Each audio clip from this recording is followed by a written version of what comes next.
Good morning, everyone. Welcome to Sunday Anime Chat with me, Pop. Well, here we are, a new month, and you know what that means. That means a new theme.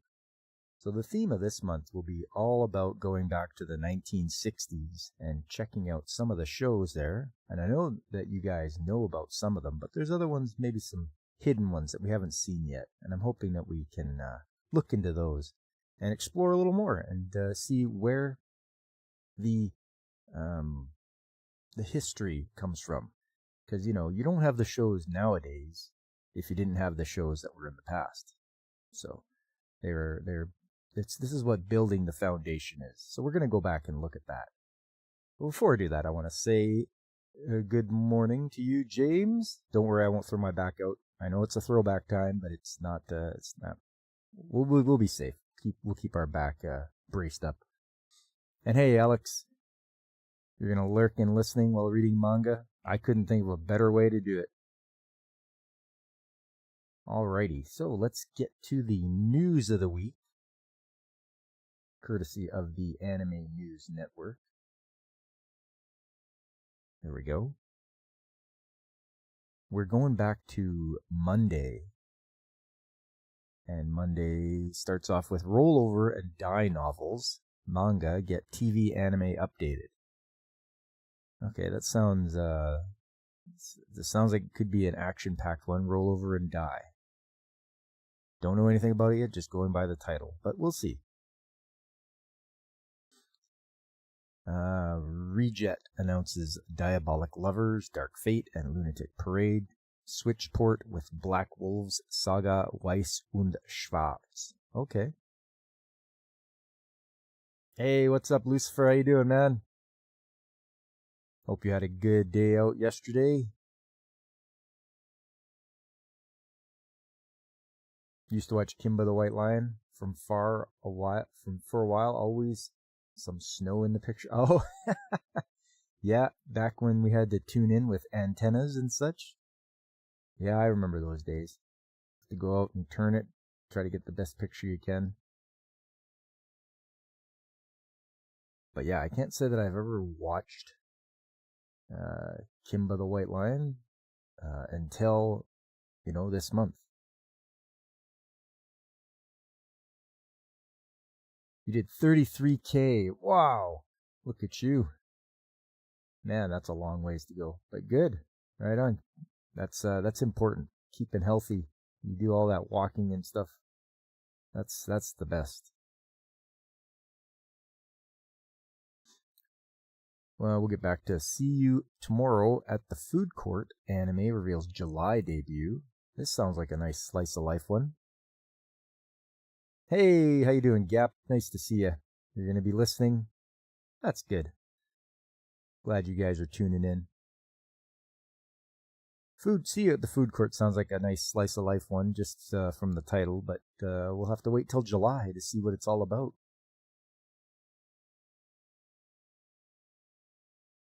Gundam Valpurgis Eve manga ends on May 26th. For all you Gundam fans. City the Animation cast Jun Fukuyama. Bad Girl Anime streams lyric promo video. Furyu streams animated opening video for Varlet High School RPG. Oh, it's a game for the Switch, PS5, Steam. Okay. Smash that like button. Thanks, Lucifer. Appreciate it, man. Smash it like you smash a dub.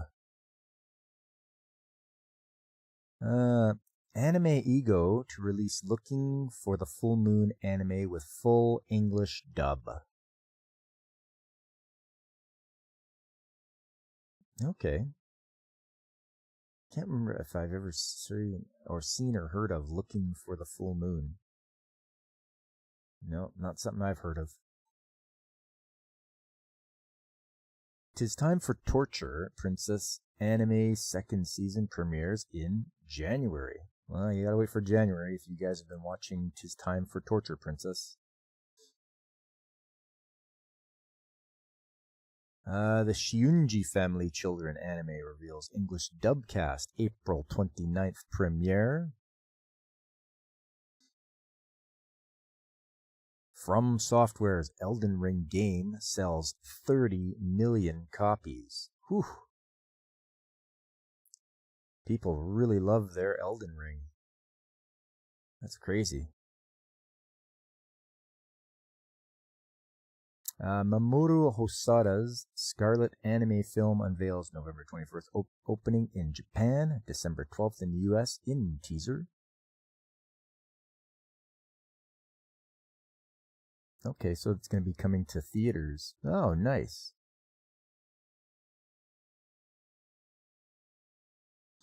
So that's it for Monday. Moving along to Tuesday. Sung-Hoo Park's Bullet anime reveals theme song and first promo video, announces 2-part cinema screenings.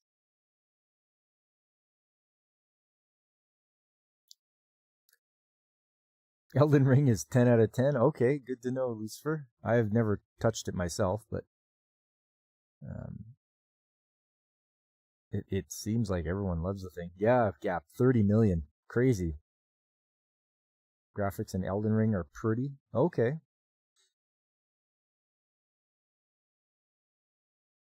Palette's 9 Ruler's Crown TV anime reveals first promo video, ending theme song, and a July 2025 premiere.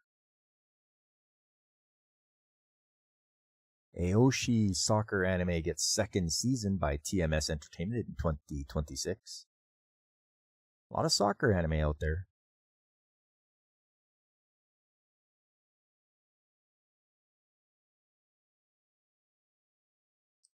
What's up, Lucifer? You amazed I haven't tried it yet?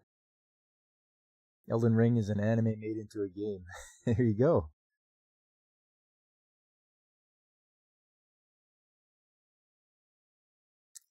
Back, I can't remember, last year or so, I did a show or a month on animes into games or games into anime. So there is that crossover that happens. Sometimes the anime comes out first, then they make games, or sometimes the games come out and they're like, you know what, we're gonna make an anime out of this. So that's out there too. Hey Tanker, how you doing, man? Over on the old Twitch side, we're just going over the news of the week.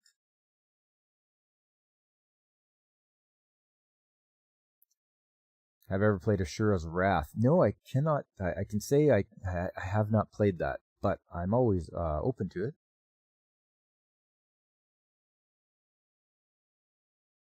It's just something I'd have to look for, that's all.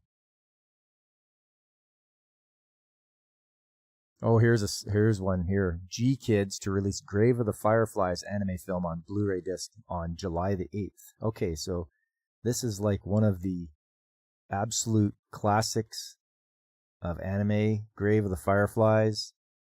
You want to see what happens post atomic bomb in Japan, then this is the one for you. Oof, this is like one of the most brutal ones to get through, but it's it's a classic.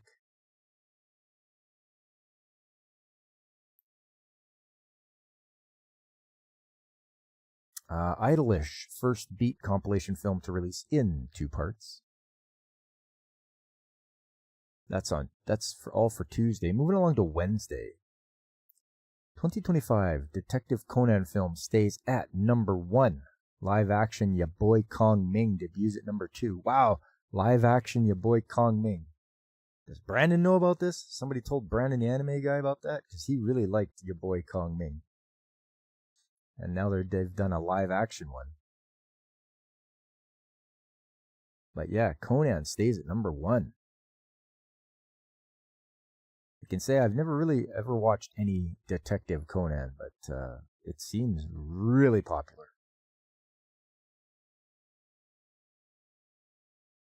The quintessential Quintuplets franchise gets a 4th console game. Well, I didn't even know they were up to 4 console games for that. Once again, this is another anime to watch, and you can get the game too. More details to be revealed on May the 5th. Oh, on Monday. City, the animation casts Hochu Otsuka as narrator.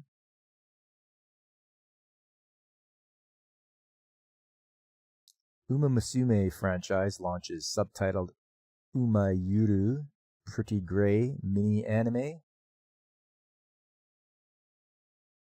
Awful lot of horse girls going on.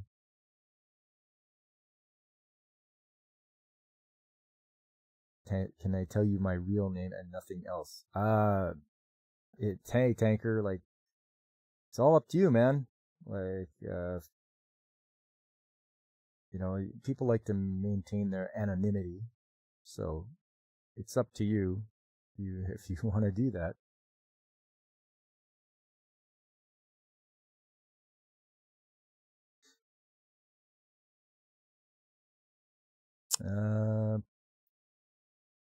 May the 4th be with you. Yes, James. It is Star Wars Day. But I haven't paid attention to Star Wars for a long time, so meh. 428 Shibuya Scramble developer Jiro Ishii launches crowdfunding for new game. Okay, crowdfunding. It's usually worth it if they can do a good job, and if you're a fan of whatever they've done before. Hell Teacher Jigoku Sensei new debuts on July 2nd, airs for 2 parts, with second half in January 2026. Oh, that's a shame. You gotta wait that long.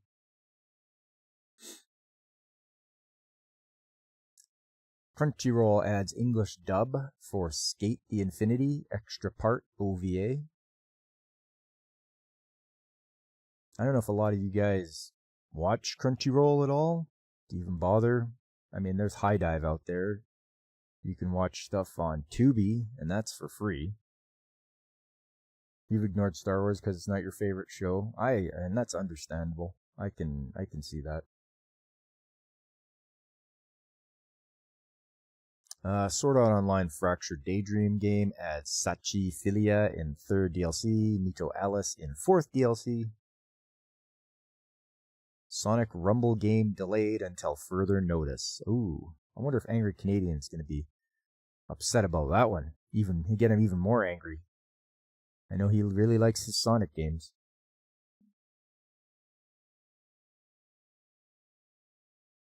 Yes, Lucifer. Yep, it sure is free. Yep.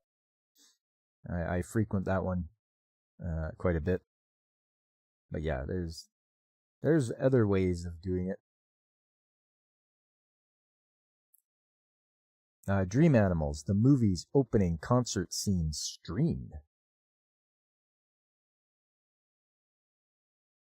Now you're starting to get into it because it's really interesting. Oh, there you go. Two Heart remake game's official trailer introduces heroines. It's for PC, Switch. Nice. There we go.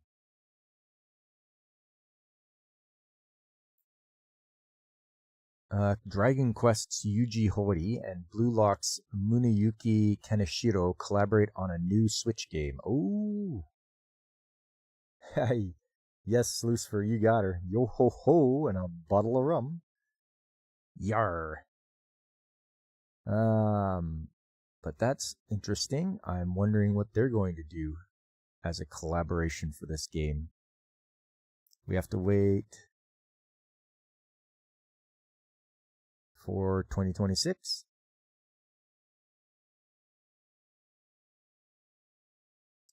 Harvest Moon, The Lost Valley, and Skytree Village games delayed on Switch to July 3rd.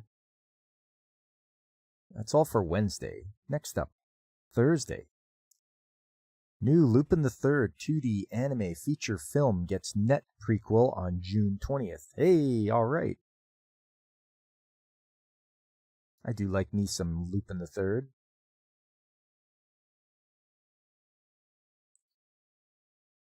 Sung Hoo Park's Bullet anime reveals ending song in second promo video.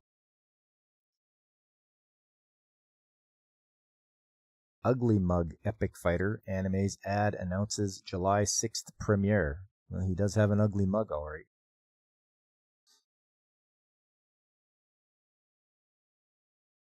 Apothecary Diaries Season 2 anime casts Natsumi Fujiwara.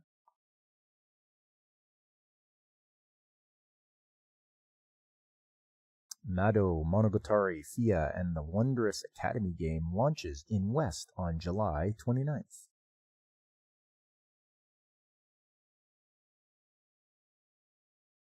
Mono Anime reveals English dubcast and a May 3rd premiere.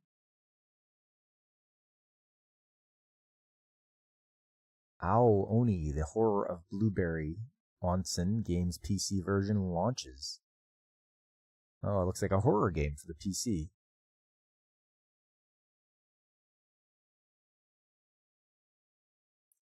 We'll skip by the anime and manga releases, and that's all for Thursday. Moving along to Friday. The Barbarian's Bride anime's video unveils staff in an October debut.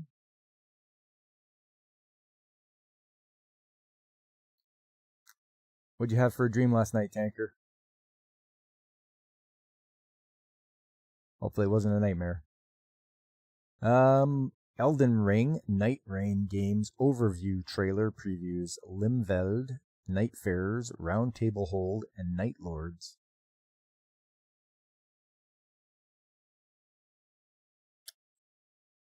Here we go. I Was Reincarnated as Seventh Prince anime's promo video reveals more cast, opening theme, July 9th premiere. Yo, let's go!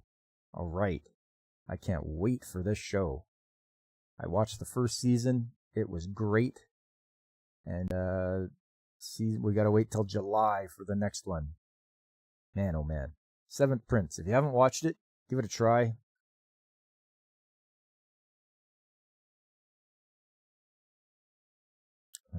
It's got lots of action and some fan service, and it's just a good story all around. I like it.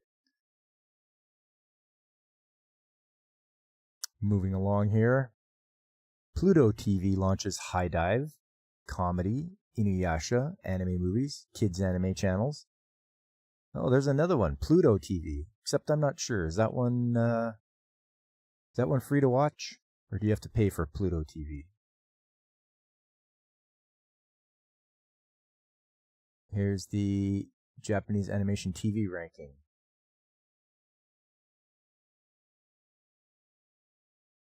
Let's see what's up here. Sazi-san is up there, then followed by Detective Conan, Chibi Maruko-chan, Apothecary Diaries. What's this? Mobile Suit Gundam G-Crux, One Piece, Doraemon, You and Idol Precure, The Dinner Table Detective. Wow, I'm surprised that's on there. I do like that. I'm watching that right now. Yaiba Samurai Legend, Animated Osaru no George, and Oshiri Tantai. Nice. Dinner Table Detective. Oh, and there's a live action Amaku, Dr. Amaku. I did not know that. That would be a good one to watch. I did enjoy the animated Dr. Amaku.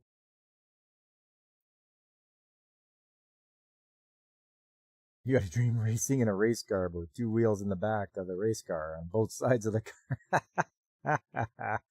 Oh, that's hilarious. But did you get that feeling of the speed when you were racing? That's the best part. Here's what's not the best part. Microsoft raises Xbox Series X and S console prices globally. Let's have a look at this here. Microsoft announced on Thursday it's increasing prices globally for its Xbox Series X and S consoles and peripherals. As of Thursday in the US, Xbox Series X consoles has risen by $100 or more, and Xbox Series S consoles have risen by $80. Certain controllers and headsets have also risen by $10. New first-party Xbox games will also retail at US $79.99 starting this holiday season. This is unprecedented, guys. I mean, once a console has been out, it's usually, and this is historical, it maintains its price, and then after a while it goes down. So That's what I don't get. Like, they're all of a sudden they're raising the prices.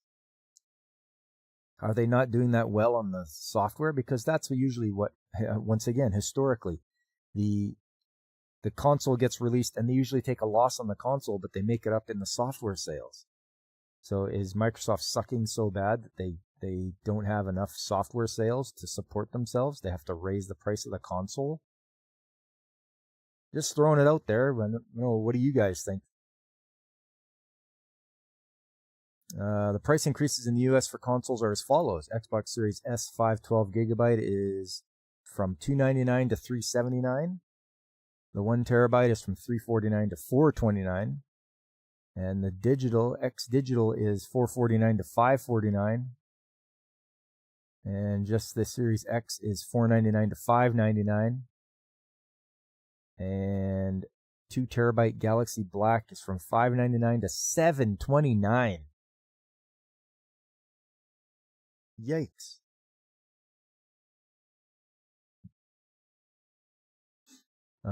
The console has an updated AMD processor over 2013's Xbox One. It has GDDR6 memory and a next generation solid state drive, and also supports 8K resolution. I don't care about that. I mean, stuff has a hard time broadcasting in 4K, never let alone 8K. Hardware accelerator ray tracing and variable refresh rate. I mean, okay. So does your PC. Yeah, this is unprecedented, having them raise prices on a console that's been out for a while now. But then again, it's Xbox, and I've got no skin in the game for Xbox. It's like, yeah, whatever.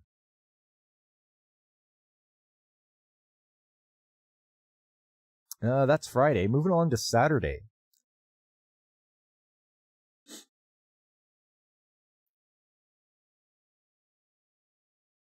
Campfire Cooking in Another World with My Absurd Skill Season 2's teaser unveils new cast and staff in an October debut. Silent Witch anime casts Mao as Rinsbelfied. And that's it for Saturday. Just two small. We didn't have the video game list this time around. They didn't have it up yet. We'll have to do that next week, I guess. Because they've just got one article for Sunday. Today. Chitosi is in the Ramoon Bottle. Anime reveals video with voices in an October debut. Okay. Somebody's in the Ramoon Bottle.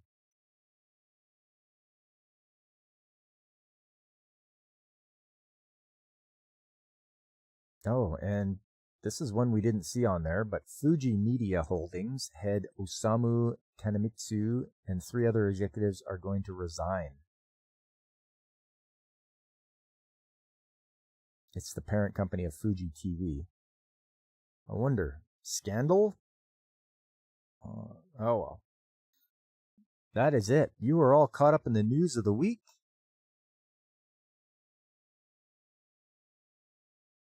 Next up, I'm going to check on the top 10 anime.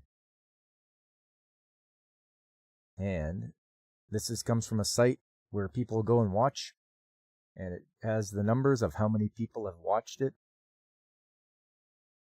And as you can see here at number 1, One Piece. So that's still a big juggernaut. Everybody's loving it. Number 2, From Old Country Bumpkin to Master Swordsman. This is a good show I've been watching, and it's, the guy is very humble. He's taught a lot of people how to, use a sword, and they've gone on to do great things, but he doesn't think of himself as powerful, but he is. And the voice actor, the Japanese voice actor, is the same guy who voices Sanji for One Piece, is as the main character here. Number 3, To Be Hero X. I've heard a lot of good things about it, but I have not tuned in yet. So, and that would explain why it's at number 3. People are really like watching it. Evil Lord of Intergalactic Empire. Yep, I'm watching this too. I'm having a good time with it. It's got a lot of good story points to it. It's got some mecha, and you got this guy who's trying to sort out his evil empire, make it so that it's powerful. At number 5, Fire Force Season 3. I never got into that, but it's at number 5. People must be really liking it. Number 6, Naruto Shippuden. Wow, even after all these years, people are still watching.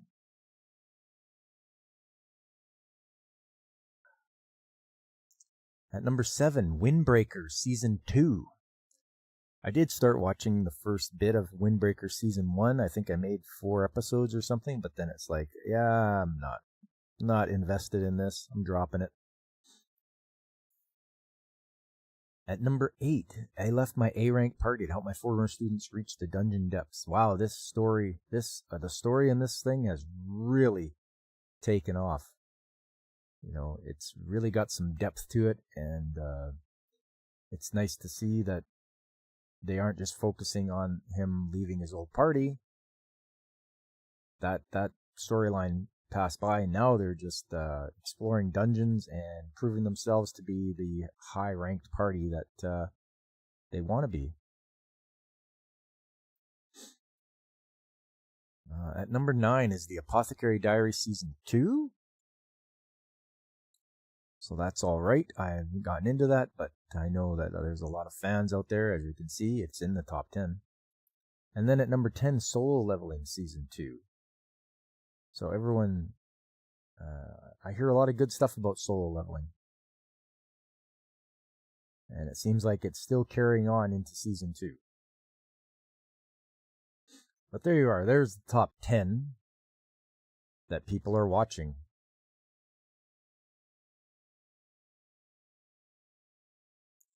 All right. Well, we'll have the main event in a moment. But first of all, let's have a commercial. Oh, hey there everybody. How are you? Well, I don't always play video games, but when I do, I make sure to safely make a safety save in a safe environment. And if you don't know how to make a safety save, well then make sure you check out Pop Culture Mechanics, 9 a.m. Mountain Time, and 10 a.m. Central on Saturday mornings, where you can learn how to make a safety save that you might be so excited, you could dance if you wanna. So, come on and check out Pop Culture Mechanics on Saturday mornings. Going to see you there. Bye. Finally! Yes! Whew! My God! Thank you, Drunkwaddle. Much appreciated. Alright, well, here's the main event now. And as I promised, we're going back to the 1960s. And of course, everyone's gonna be like, oh yes, there's shows like Astro Boy and Speed Racer. And it's like, yes, you know those ones. Maybe 8-Man or Gigantor. But there's other ones. Ones like... Let's see.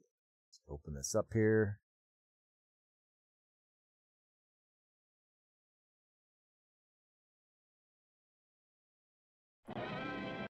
There we go.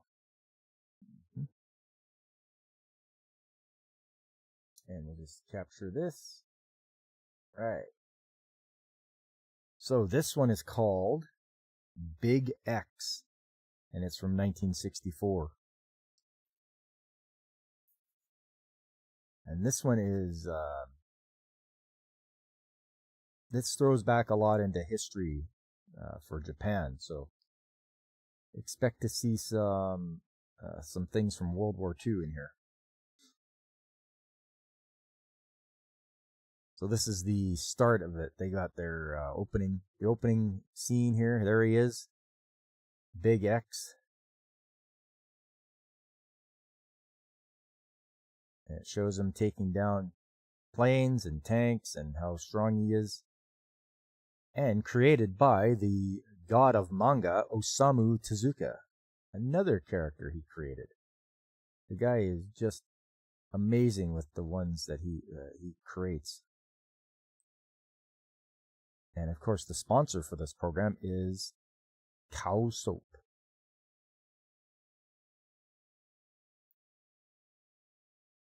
So Big X Episode 1 first aired August 3rd, 1964.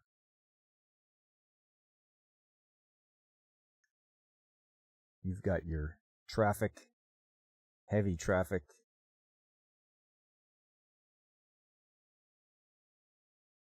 We have an ambulance and a speeding car.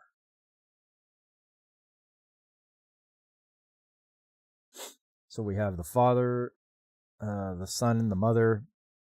They are accompanying the father's being accompanied. He's having a hard time, and they have to get him to the hospital. Meanwhile, this car is following them. We don't know who those guys are, but he's on his way to the hospital.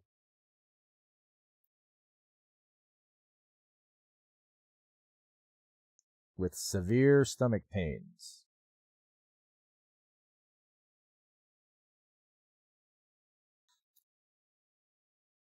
The ambulance gets stopped at the railway crossing.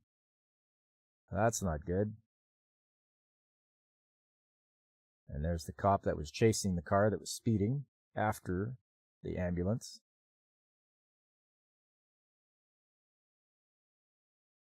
And off they go to the hospital. But cop gets in front of these guys. He's like, "You're speeding." So he throws him off by speaking English to him, which is pretty funny.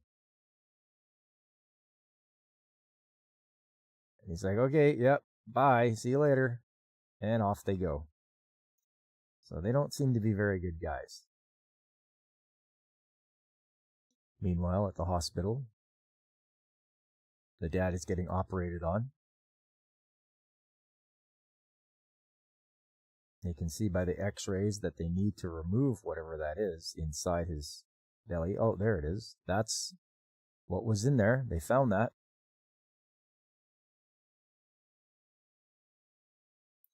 So, I believe they're going to find out now what that was. And he says it starts 20 years ago.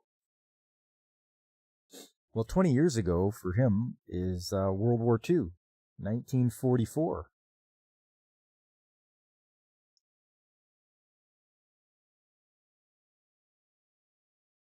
And he even mentioned those the bad guys from Germany. They had a lot of different inventions, and one of them was called Operation Big X. But they lost before they could be completed. And as you can see, there's that guy. He gets rid of himself right on camera. This is one of the things I like about anime from this decade. Is they don't pull any punches. You know, it's like, yep, this guy did himself in, and here we are. Here we're gonna show it. So there's no sugarcoating it. There's no nothing like that going on. So this is why I have an appreciation for these animes from this time period. But anyways, back to this. There's a Japanese scientist who kept working on Big X. That was his father. He put all the information on a metal card, and he put it into his son's body. So he was the son.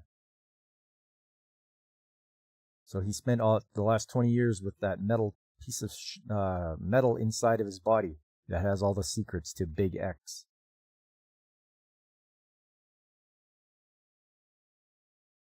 And now these clowns come in.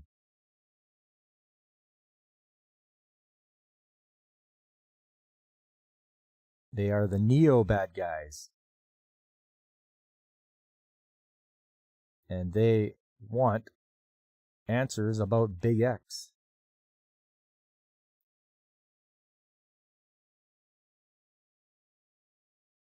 So they take everybody, the wife, the child, and the husband.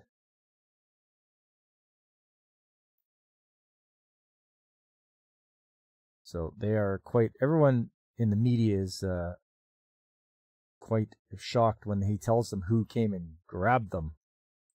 And they're being held at the Thompson Iron Works.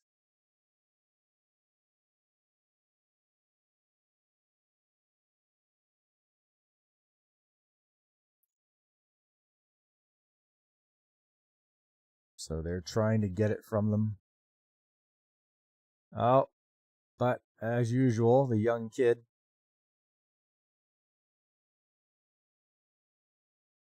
drops it when he gets pushed to the ground. Over on Kick. W. Dill. Hey, how you doing? We're just going over one of the shows from the 1960s called Big X.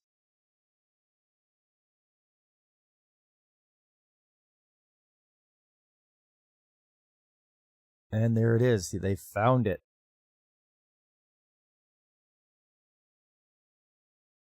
And they see the writing on it.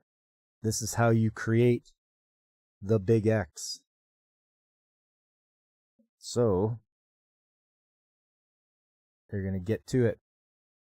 Everybody's jumping for joy.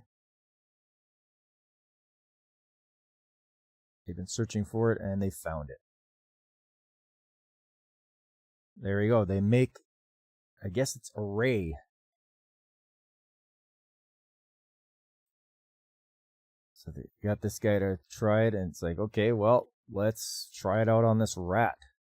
We'll do some testing. And we'll shoot the rat with it. Nothing happens. They shoot it again, and then it starts to grow immensely.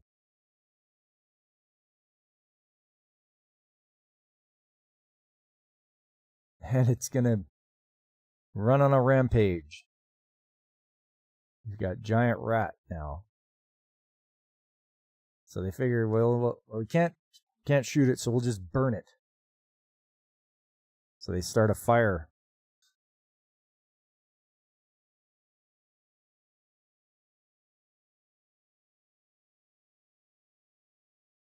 So the father tells the son, quick, bring that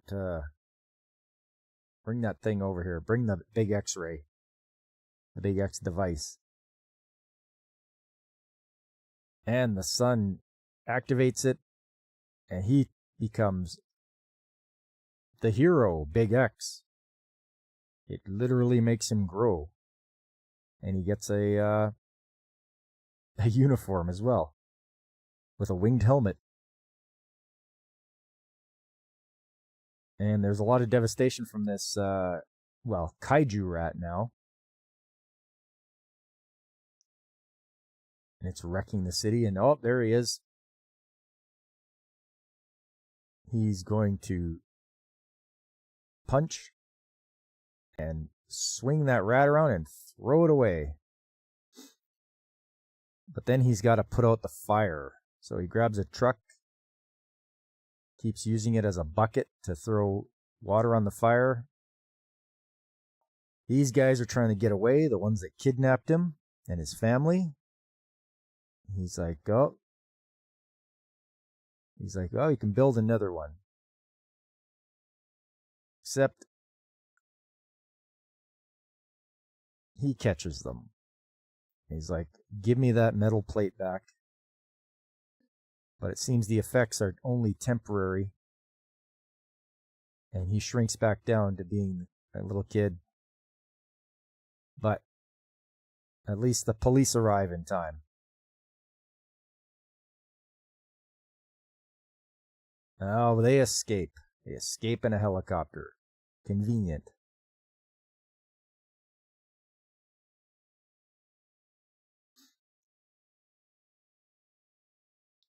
So the father, he explains a little bit to his son.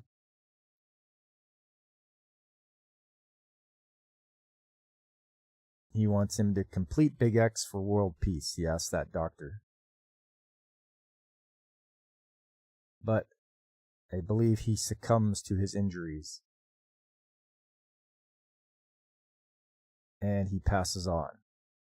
Once again, his 1960s animated show, and the dad passes away on screen.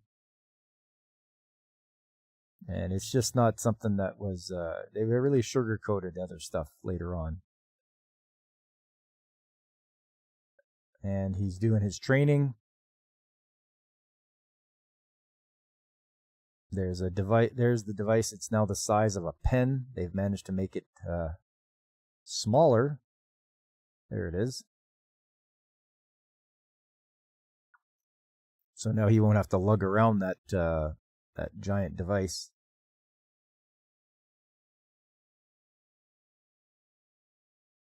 But I believe this has been classified as lost media. I believe there's only like 4 or 5 episodes out of how many they made. So yeah, it's a shame. It's got a good story to it. I like it. Nothing wrong with the old black and white.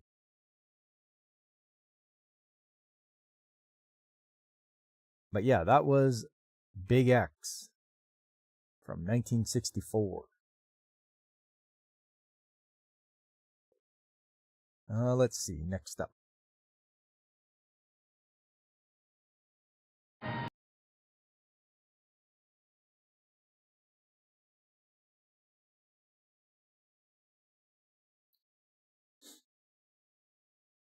Now this one's going to seem a little bit familiar to everyone, I'm pretty sure. A lot of people will say that it was a Disney ripoff. You know what I'm talking about. This is Kimba the White Lion, or Jungle to Tai.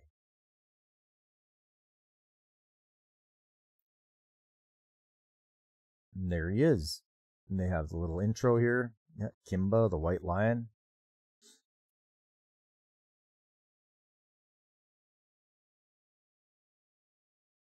This one wasn't you wouldn't believe how hard it was for me to find a show that, like, the subtitle ones is so hard to find. You can get dubbed ones, but it's just not the same.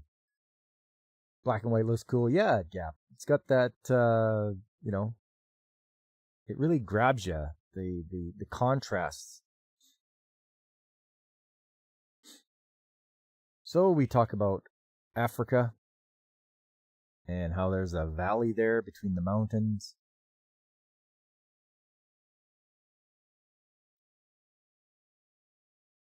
And how there's industry.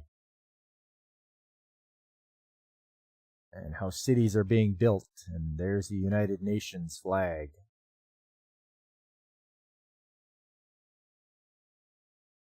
And we see in the jungle, there's animals, lots of herds of animals. Oh, we have these guys, the great white hunters. And they're herding animals into cages, and boom, they pop up and capture them. And there they are there, these guys. I believe Osamu Tezuka paid out of his own pocket to have this done in color. Because this one is from 1965, so it's only a year away from Big X, but from the story I read, he did want it done in color. And there's the lion. But he's not our main one. He's Caesar. He's the father.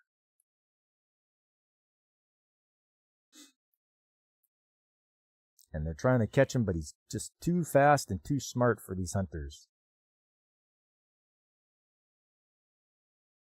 He lets all the animals loose.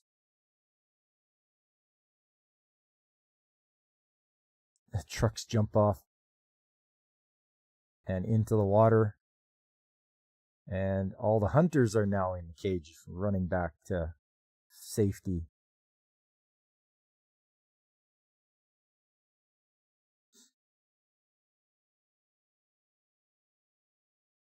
There is the lion and his wife, and she's telling him she's going to have a baby. I think 2, if I'm not mistaken.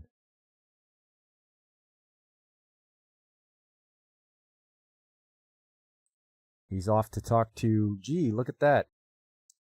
He's talking to a baboon about what's going to happen. The baboon has news that there's a panther or someone in the forest or in the jungle. He's like, okay. And she's like, have you seen my husband? And he's like, yes, he ran off.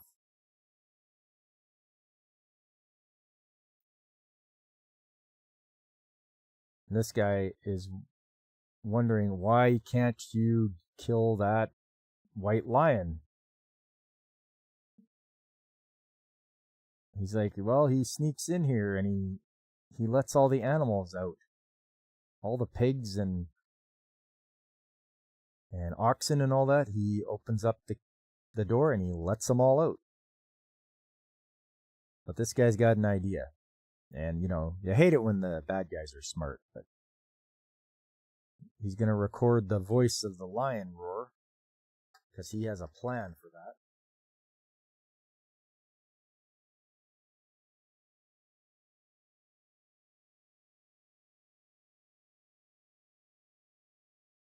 He's like, hey, don't worry, I've got an idea. And he plays the recording, and she's like, oh no, he's in trouble. So she runs to his rescue, and it's just the recording. And she's caught.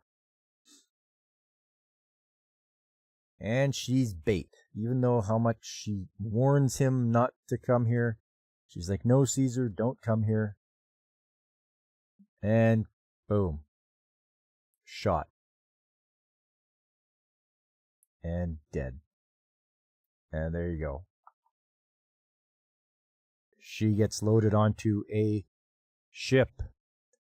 And they're headed for wherever, the zoo or whatever. There's the rats on board.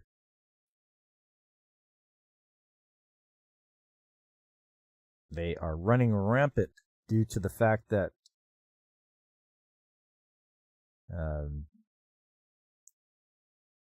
remember, the lioness is going to have babies. So they give her some privacy. And she has had the child. And there's Kimba.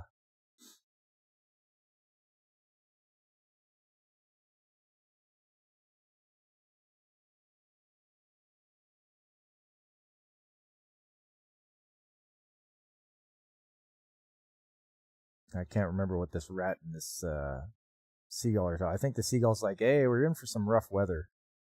Rat's like, okay, I better go tell everybody.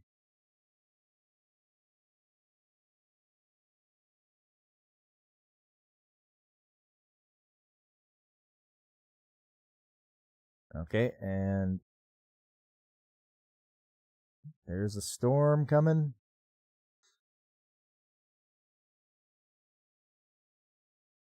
She's like, you gotta escape. And he walks through the bars, because that's easy, and off into the ocean. And there's the storm. That boat just gets thrashed. So Kimba managed to stay afloat, hanging on to a piece of debris.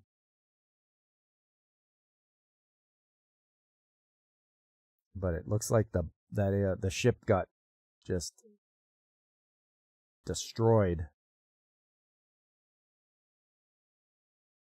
So Kimba is swimming for his life.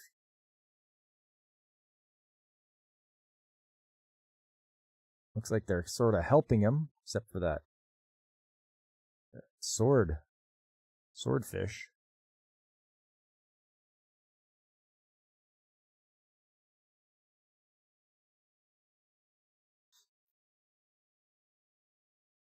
He gives it a bonk with that music box.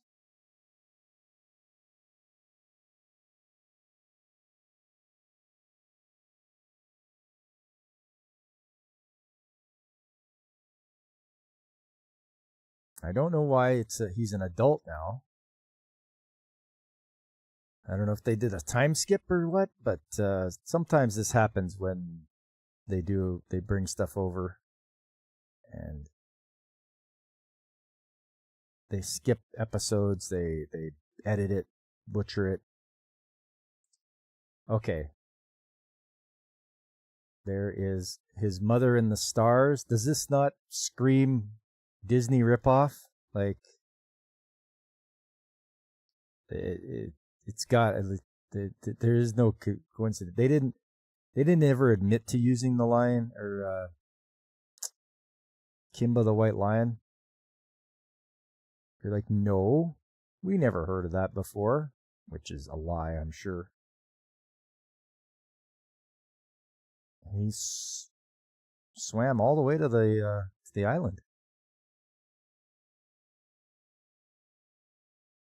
And we'll find out what happens in the next episode of Kimba the White Lion. But yes, let me look up I have my anime guide here that I use for research. And it even says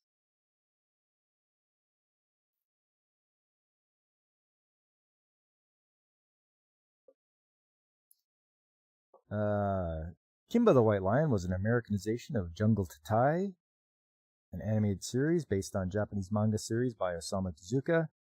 Tezuka's storyline, which began unraveling in October of 1950, was set in the African jungle. Its protagonist was Leo, the White Lion, son of Jungle Emperor Panja. After his mother Eliza was captured by the evil hunter Hameg, who subsequently killed Panja, Leo was born in the hold of the ship, taking them to a European zoo. When the ship sank in a storm off the coast of East Africa, Eliza drowned. Leo, though, swam ashore in Aden and was adopted by a human boy named Kenichi, who raised the cub. Leo found himself balancing his predator instincts with lessons of beneficence and kindliness. Learned from his human master. After a long interlude with Kenichi, Leo returned to the jungle. The result was an animal civilization modeled after human society of the utopian variety, which dispensed justice among the creatures and formed an allied front against the future human despoilers of the jungle. A mystical note was introduced by the Moonlight Stone, a strange and powerful energy source covered by animals and humans alike, or coveted by them. Yeah, Jungle Tatai ended its run in 1954, but remained popular enough to reprint form to inspire a 1965 animated series of the same title, produced by Osamu Tezuka's own Mushi Studios. Tezuka contacted NBC Enterprises when he first decided to produce the TV series. NBC liked the idea and even put up the money to convert Mushi Productions from black and white to color for the series. NBC also took advantage of its position to insist on some major changes in the story. Oh, here we go.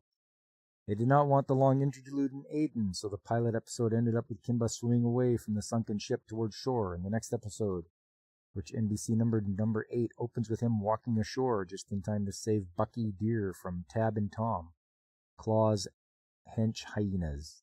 They even have hench hyenas. Kimba had also suddenly grown from the babyish cub in the first episode to the adolescent lion of the rest of the series. The excision of the Aiden period necessitated several flashbacks and subsequent episodes to explain how Kimba had attained this knowledge of human civilization. NBC also nixed Tezuka's idea of watching Kimba grow into adulthood, preferring him to remain an adolescent throughout the series. This was what forced Tezuka to make Leo the Lion, a separate sequel series, when the 1989-90 Jungle Emperor TV remake premiered in Japanese TV. The advertising, set in effect now, see Jungle Tatai the way Osamu Tezuka intended it, without American interference.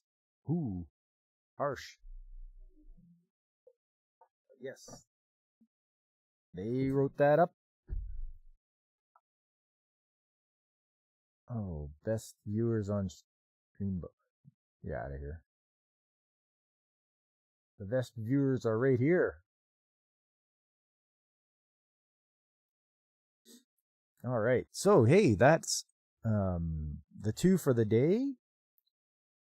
We had Big X and Kimba the White Lion.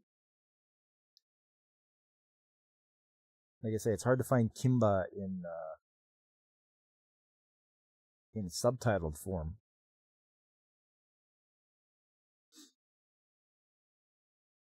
All right, next up.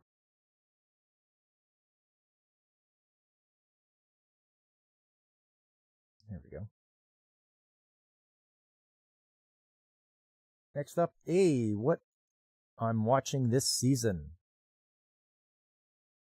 Let me know if you're watching any of these as well.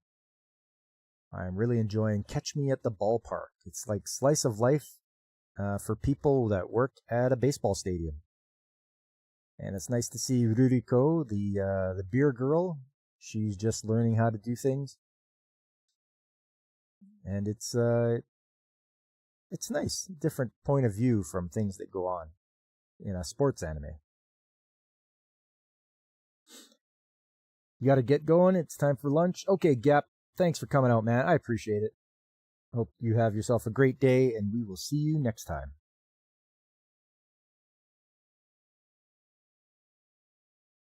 So yes, Catch Me at the Ballpark. I'm liking that. Good show. Very enjoyable. Nothing too serious. Chuzenji Sensei. Yeah, this period piece takes place in 1948. Obviously things are not great. It's just after the war and Japan is rebuilding. But we have a school teacher teaching students and solving like little urban myths and legends and stuff like that. People think that, oh boy, this is the work of demons and such, or Oni, and he figures out the mysteries. So this is a good one too. Old Country Bumpkin the Master Swordsman. Once again, it was high up on the list on the what people were watching, and I can see why.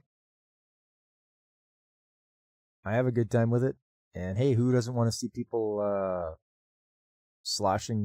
getting slashed with swords, fighting monsters? Next up, Go-Go Loser Ranger, second season. So the first season was good. I liked it how they left it off, and they've got to go after the boss monsters, the ones that they thought they had gotten rid of, but there's still some out there, and they're going to hunt them down. And Fighter D, who is disguised as a human to infiltrate the Rangers and take the Rangers down, he's also going to take down boss monsters and Rangers at the same time. So this is a lot of intrigue and a lot of action, and we'll see what happens. If are they gonna drag this out to a third season? So we'll have to wait and see. He's got 4 Rangers to take down, and I don't know, I can't remember how many boss monsters, but there's a few. Next up, I Left My A-Rank Party. This was on the list as well, and this is one that me and Mrs. Mechanic, we watched this together. It's good, fun. It's nice to see that the people that are the good guys have good things happening to them rather than being miserable. And the fact that he has to do this job in order to save the whole world. So the world's in jeopardy. And we're hoping that we can get this all solved. It's also 24 episodes, so it's going to be, we're in for the long haul. The evil lord of an intergalactic empire. Yeah, I'm liking this. The fact that he gets his empire at such a young age, and he's got to pull it out of debt and try to make it more powerful so that they don't get pushed around by people. He wants to be prosperous. So he's doing everything he can. He's using his AI maid to help. And in this world, AI maids are looked down on. Nobody really trusts them. So we'll see how this goes. I'm only 4 episodes in, but I'm liking it so far. Oh, Once Upon a Witch's Death. Yeah, I mean, main character only has a year to live, has to collect 1,000 tears of joy in order to make a special pill to take. But yeah, that's we're going to see what happens, whether she can make this, if this will be stretched out to another season. I'm not sure. But we'll see. Maybe she can make this happen. You never can tell with some of these shows. They'll like throw you a curveball. You think you know where it's going, and all of a sudden, yep, goes the other way. Please put them on Takamani-san. This is the fan service show of the season. Or as I like to call it, the girl with the time travel panties. She doesn't like something, or something doesn't happen the way she wants. She takes them off. She travels back in time to her point of her choosing. But then she has to have her closet, which is the guy named Shirota, and he has to put them on her. He has to put her panties back on her. So he gets a big bag of them to hang on to throughout the day, and if she uses it, and he has to put them back on.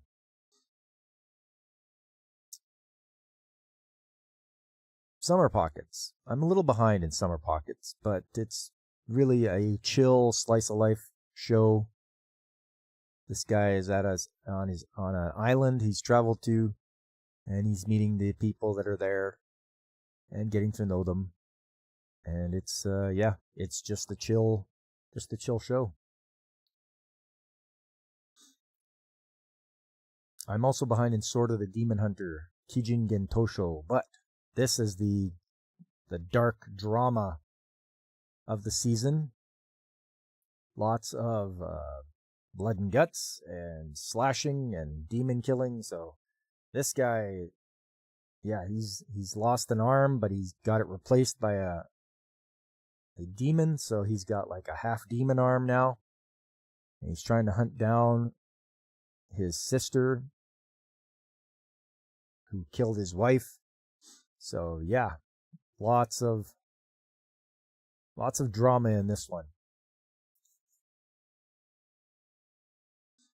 Beginning after the end, so King gets reincarnated, the young child in a place where they can use magic, so he's learning magic along the way, and you hope he's becoming a better person than he was, because he was a very heartless and cruel emperor in his previous life.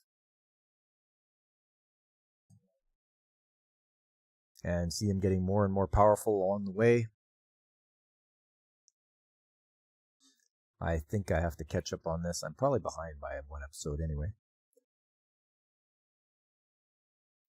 The Brilliant Healer's New Life in the Shadows. I like this one. This is good. Poor guy, he gets treated like garbage. The healer. He gets asked to go to... He's all self-taught, which is great too. It's the guy, he's a self-taught healer, and he does stuff that even highly trained healers cannot do. So he's way overpowered. So this guy, he gets asked to come on into an adventurer's party, and they don't realize that he is like he can just stand there and heal without them even noticing that he's healing their damage. But he got kicked out because they thought he was useless. And he's like, fine, I'm going to go start up my own clinic and heal people. And he does. And he's way OP now. Like, this guy, he's super strong.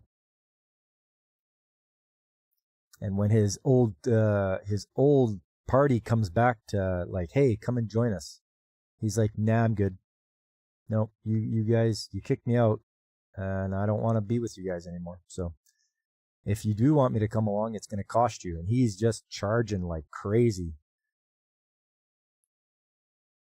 So it's pretty good. I'm liking the brilliant healer. Dinner Table Detective. I love a good mystery, and this is good because it's the butler who is the smart one.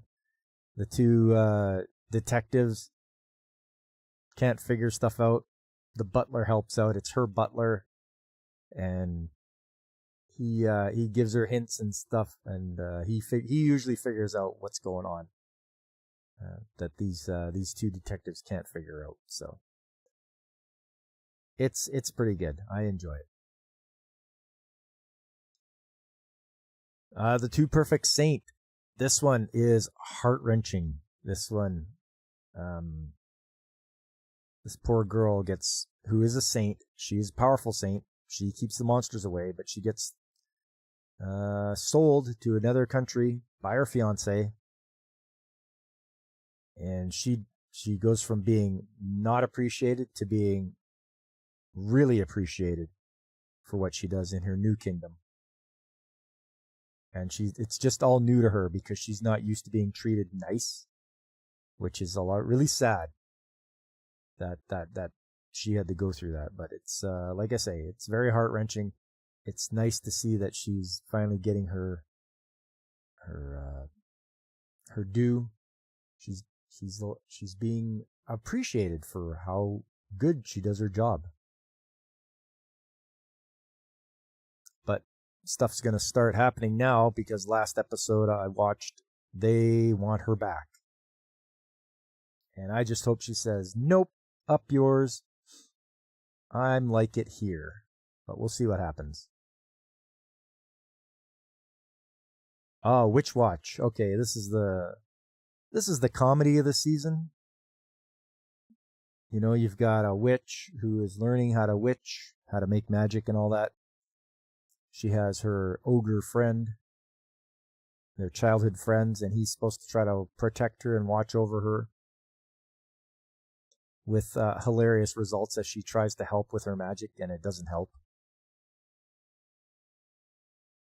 So it's just a silly comedy one, Witch Watch. Your Forma. Okay, this one, yeah, it's a mystery one too. You have cyber detectives and you have androids that interact with people, and it's just I don't know where they're going to go from here if they figured out who is trying to mess around with the main cyborg, her partner. So I don't know where they're going to go from here, but I'll keep it up. It might be one of the ones that I drop later on. I have dropped a few so far, just ones that haven't grabbed me and held my attention. And finally, Zatsutabi, that's Journey. Mangaka, she, does a lot of manga writing, but she doesn't get accepted a lot. So she's like, I'm going to go on a journey. And she goes to different parts of Japan and real places. And, it's a great way to learn about different parts of Japan.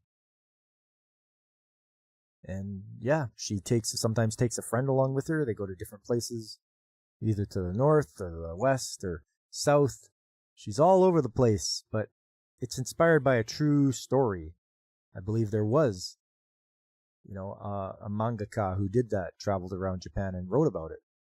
So it's another chill show, slice of life, and it's enjoyable, and obviously you're learning about Japan while you're watching it. So if you're a fan of learning about Japan, that's the show for you. And I am, so I'm going to keep watching Zatsu Tabi. And that's it. That's all I'm watching this season.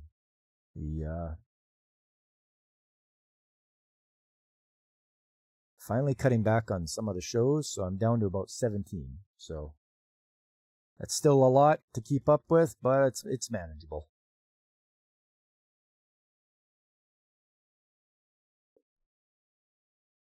Well, okay, everyone, I believe that is it. We're going to start wrapping up here.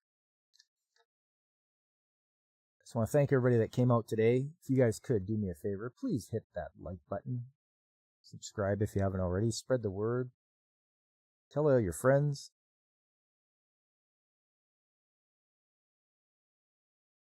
There's other good channels out there, people I personally watch and enjoy, like Pacific 414 and DJ Ronnie G. Brandon the Anime Guy, who I will be on his show on Wednesday, and we're going to be talking about 1970s anime. So yes, come and join me Wednesday, 6 p.m. Mountain Time, as I sit down with Brandon and we go over some of the shows. It's going to be a good one. Oh, there's also Carl at the RNG Podcast. There's Tomby. He's the bloke from across the sea in Britain. There's Angry Canadian and Reporter Lifeform. Everyone's favorite penguin, Punkwaddle. And don't forget Infinite Metal. He's on Kick and Twitch. You'll always have fun time watching Infinite Metal play some retro games. All right, coming up, everybody, Tuesday, Trades Talk Tuesday. Obviously, talk about the skilled trades, what it takes to be in them, what to expect. There's going to be pictures and videos from some of the projects I've been involved with. When you do repairs, you try to do them the right way. Otherwise, you'll be doing it again. So that's what Trades Talk is all about. After that, Saturday, Retro Game Day, I'm going to continue playing some more platform games. Take a little break from the Yu-Gi-Oh! Card game. I finally beat it, so it's going to be a bunch of platformers. So a lot of jumping, trying to get through the levels. And then we're right back to Sunday again. More animes from the 1960s, some you may have not heard of. And be here to see those shows on Sunday. All right, everyone, that's it for me. I'm heading out now, and I hope to see you guys the next time. And until then, I've been Pop, and I am signing off.